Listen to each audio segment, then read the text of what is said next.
Hola, bienvenidos a un nuevo video. Hoy hablaremos sobre tres pedagogos revolucionarios de la educación: John Dewey, María Montessori y Celestine Freinet. Primero hablaremos sobre el primer revolucionario de la educación estadounidense, John Dewey. John Dewey nace el 20 de octubre de 1859 en Nueva York, Estados Unidos. Es conocido por la pedagogía progresista, considerado precursor inspirador de los formadores partidarios de una enseñanza centrada en el niño. Este fue influenciado por la psicología de Kant y por las ideas evolucionistas de Darwin. Dewey comienza a tener cierto interés en la educación, gracias a que su esposa, Alice Chipman, lo involucrara en temas educativos y de esta forma haciéndolos colaborar juntos. Dewey tenía su postura filosófica, que era democracia y educación. Dewey también desarrolló una filosofía que abogaba por la unidad entre la teoría y la práctica. Así, su pensamiento se basaba en la convicción moral: la democracia es libertad. También resaltando el pragmatismo, porque para Dewey era importante en la educación. Este pensamiento lo influenció William James.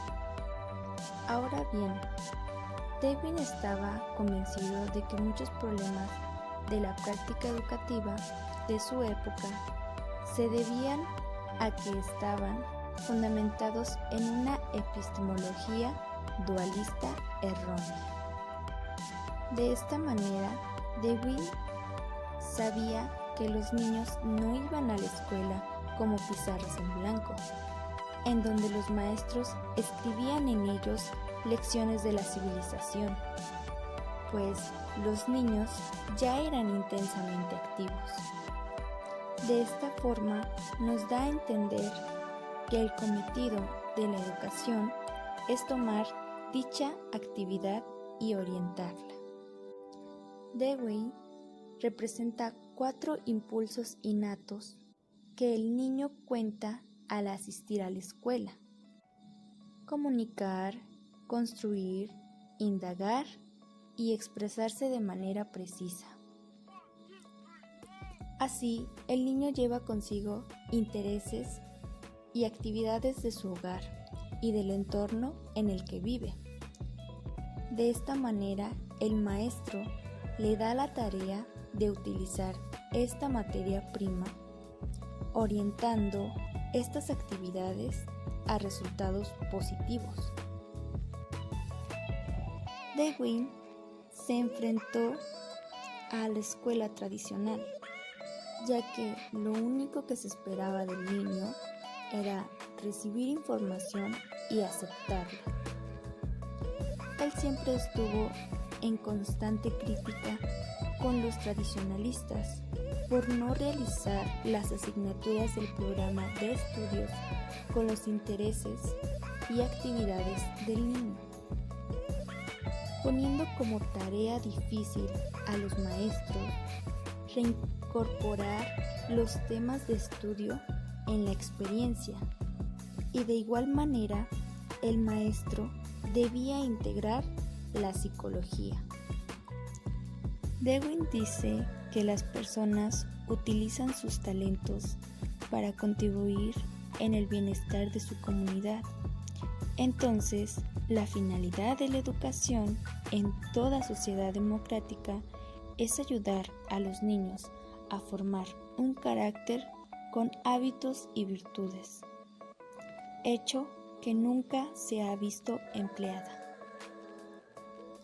Las escuelas estadounidenses usaban métodos individualistas, haciendo que el espíritu social se construya de miedo, rivalidad, juicios de superioridad e inferioridad.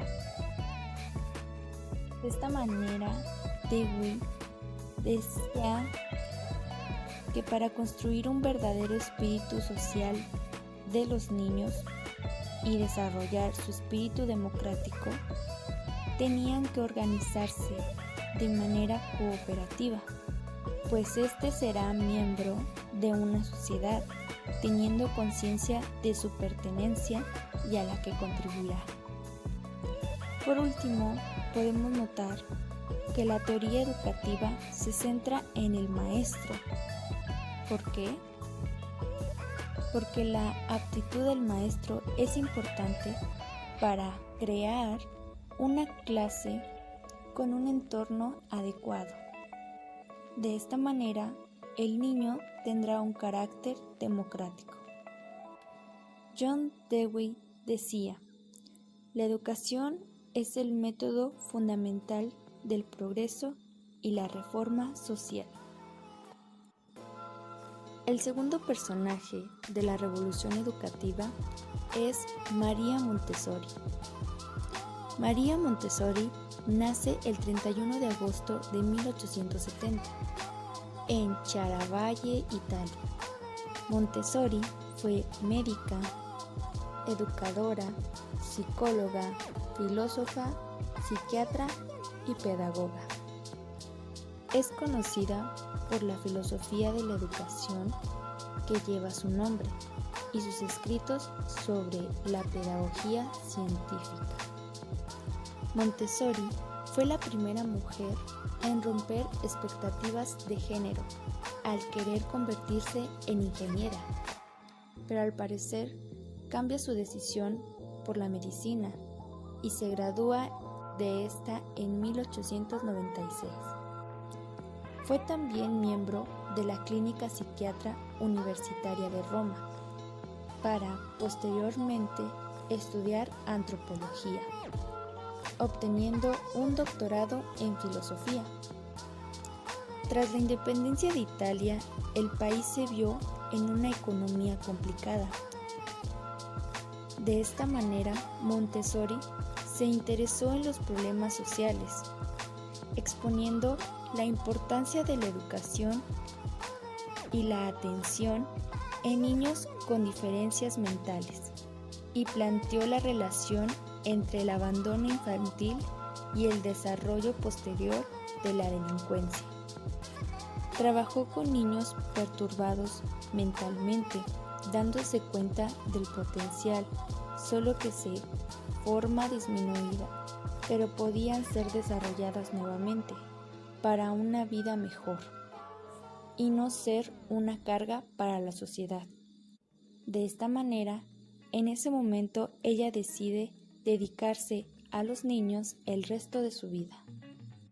Y así es como comienza su teoría pedagógica.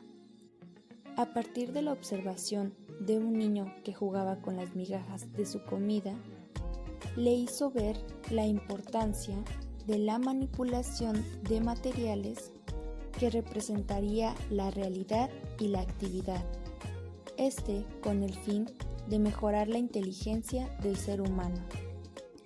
Montessori, en sus investigaciones, se encuentra influenciada por dos médicos franceses, por Lean y Tart, que decía que era importante observar al pequeño y no imponerles nada, por Edward Feiglin, quien creó ejercicios y materiales para que el niño desarrollara sus facultades. Pero también el pedagogo Johann Heinrich Pestalozzi influyó a la médica, pues hacía énfasis en la preparación del maestro, primero haciéndolo lograr un cambio en su persona, pues entre el profesor y el niño debía existir amor. De esta manera, su propuesta educativa se basaba en un triángulo, teniendo en cuenta tres aspectos: amor, niño y ambiente. En el amor debía haber respeto, libertad, responsabilidad, empatía y paciencia por el maestro. El ambiente debía de ser favorable y tener buena relación con el niño. El niño merece ser respetado, reconocido y ayudado. Se debe respetar el derecho de protestar del niño y opinar. Y el maestro debe facilitar los medios para desarrollarlas.